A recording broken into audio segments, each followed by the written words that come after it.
So before we start, I'm gonna give a shout out to the channel Sushite. I mean, yeah, technically reviewing something isn't invented by him or anything, but as far as I'm concerned, he's the only person that put out a genuine review on BoBoiBoy. While I don't agree with everything said in his previous review, it still highlights the popular consensus around modern BoBoiBoy by longtime fan of the series. I also like to add that the reason I decided to review the Baraju Arc specifically is because he didn't review it for some reason. So yeah, as they say, dapat cepat di dapat. Also, comic book spoiler, I guess.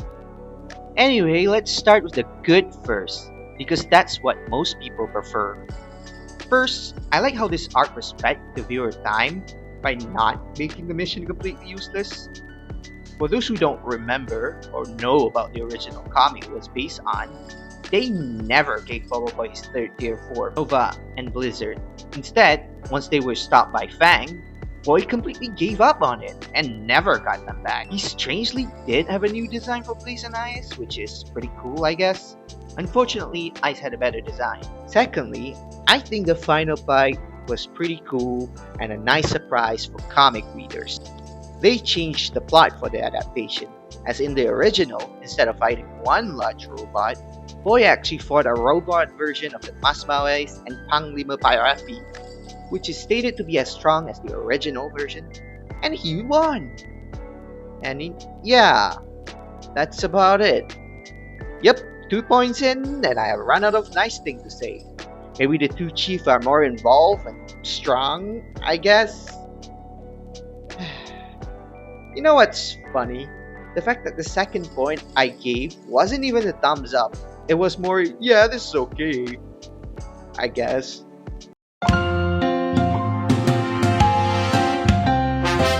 Okay, moving on. Let's talk about the bad.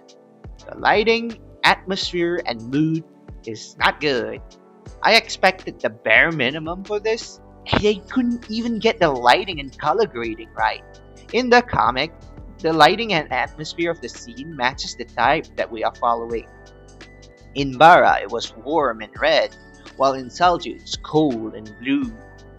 And Monza couldn't get that right.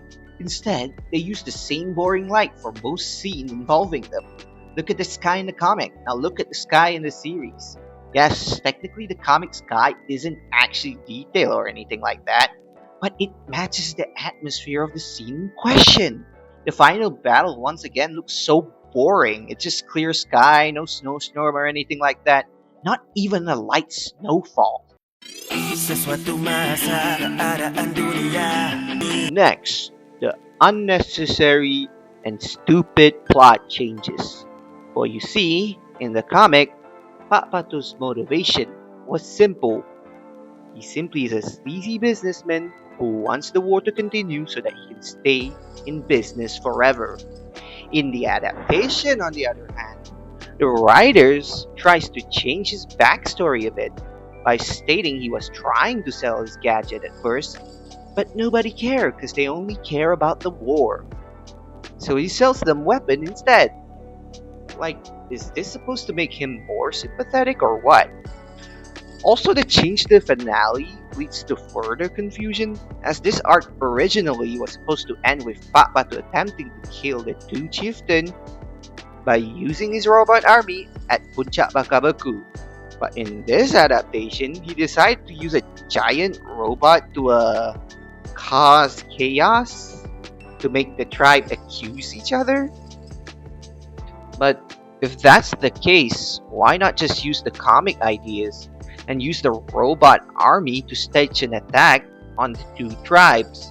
Like, even if the other side assume the big robot is a weapon of the other tribe, as soon as they see that the other tribe is also fighting against it, this plan will fall apart. Also, the two chiefs then are still alive, meaning they could just say no, that robot isn't related to the enemy. So this is one of the main reasons why the giant robot is not a complete positive for me, because the in-universe logic doesn't make sense. Even if the robot was supposed to be a weapon used to kill the chieftain, a huge slow robot isn't the solution here. Moreover, I think Monsta hate Fang or something, Because remember the Windara adaptation? Instead of getting the cool forearm outfit, he instead is stuck using an oversized outfit with Gopal. And now he gets taken out by a single fodder bot. Like, what is this? If I'm gonna speculate, this is probably because in the original comic, he fought multiple robots, and guess what? More characters means more work. So instead, they put one guy for this comedic scene to occur. Fang also got sidelined in the final battle, because at least in the comic, he saved BoBoiBoy. But nope, now he's just in jail, made out of special material with the ability to suppress the power span ability. Man, that's a tongue twister. Actually, I just realized, why didn't Patbato just take BoBoiBoy and Fang's watches off? Let's go back to plot changes that result in a plot hole again. In the comic, Boy and Fang was never captured, but here, they were captured and incapacitated. So why the heck didn't Patbato take their watches off? And before you say anything, BoBoiBoy fan, please, for the love of Power Sphere God, don't try to theorize that BoBoiBoy watch has some sort of failsafe against forceful removal. Remember, in the OG series, Fang was able to catch them off guard and remove their power band without any issue. But now, when they are beyond off guard, straight up asleep, Papato didn't remove them for some reason. But, but the watches are brand new, so they could have a new feature. No, listen. If it has, Monster has yet to show this feature. And before you mention, oh, maybe Papato didn't know the source of BoBoiBoy's power. Okay then, how the heck did he know there's a metal which can disturb the power then? Unless you argue that he somehow knew that power that derived from Power Sphere all share the same weakness, but didn't know about the power band?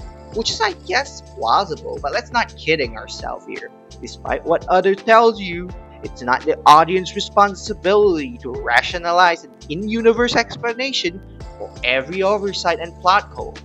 Let's just accept Monster Rider don't particularly care about consistency. My proof? Remember how in Windara, BoBoiBoy was willing to give Kuputri power back? But then Kuputri was like, but the transfer would take too long.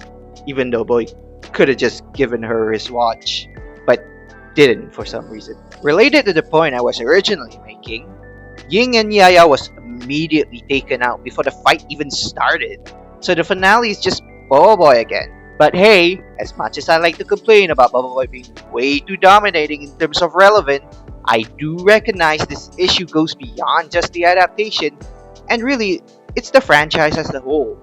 Even in the comic, this issue remained prevalent, so really this isn't a big deal. Moving on, Ginta appearance didn't make any sense. Look, I like Ginta, or Rumble. He's my favorite fusion and the sole reason on why I don't completely hate fusion anymore. But he did not have to be here, and what he did made less sense than what he did before. So in this arc, he absorbed laser that was shot by Papato. So what's the big deal? He absorbed laser before, both in the comic and animation. So why do I have a problem with this particular incident? Because the lasers shown were fire and ice laser. Previously, he only absorbed normal lasers, which technically still doesn't make any sense, but I'm willing to live with that. But in this case, it would make more sense for Frostfire to show up. Now hear me out.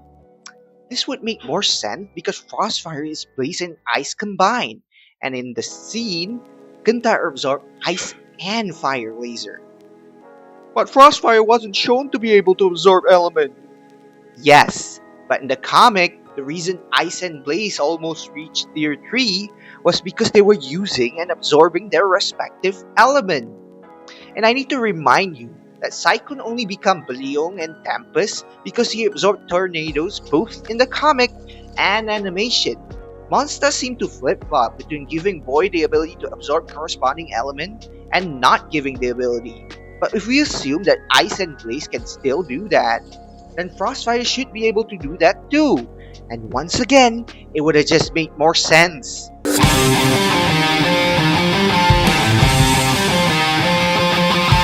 Now let's talk about action and fight. I think the fight in BoBoiBoy Galaxy in general is hovering between alright and good. I do want to say that I came into this particular arc knowing it wasn't gonna be as good as the comic. So I wasn't too surprised at what was shown. So what's the big issue then? The thing is, I feel like somehow Monster still failed to exceed the original series fight scene. Sure, the show has higher fidelity, but I just feel like the fight itself has neither matched nor exceeded its ancestors' achievement. I really recommend fans to rewatch the original series, particularly the BoBoiBoy vs. Jojo fight and the BoBoiBoy vs. Kaizo final fight. I am not a professional director or choreographer, so I can't quite point out what the exact issue is, but I'm gonna try. The first thing I noticed is the overuse of slow motion. I feel like the slow motion usage of this arc is more apparent than before, and sometimes it really feels inappropriate. Second, I feel like the character movement is less telegraphed and harder to read. Like the character move from one location without proper build up and in between motion. Both of these issues are less abundant in the original series, specifically the two fight I mentioned before. Yeah, I'm not saying the average fight in the original series is a masterclass, but in my opinion, with increased budget and experience, they should try to match the quality of the best fight in the original series. Oh gosh, I haven't compared the animation to the comic for more than 1 second. Let's get back to that. Okay, my most favorite fight in the comic is Ice versus Blaze. Unfortunately, the original video which dubbed the fight was removed, so I can no longer demonstrate to you how the fight truly felt to me when I read it. But even disregarding that, just look at the panel compared to the animation. There was more emotion, and every exchange felt raw. One of the things that I felt was missing in the animation was the environmental manipulation. In the comic, they were throwing avalanche and tsunamis at each other, while in the animation, it feels so downplayed in comparison. I know the reason the fight wasn't as good is because the finale had a step up in terms of scale, but I hated that this fight had to be sacrificed for that. And that was pretty much it. That's my attempt at trying to put my voice on this series. Well, anyway, that's about wrapped up what I had to say for this arc. Thanks for listening to a 21 years old man talking about a series aimed at iPad kids. And see you in the future. Maybe.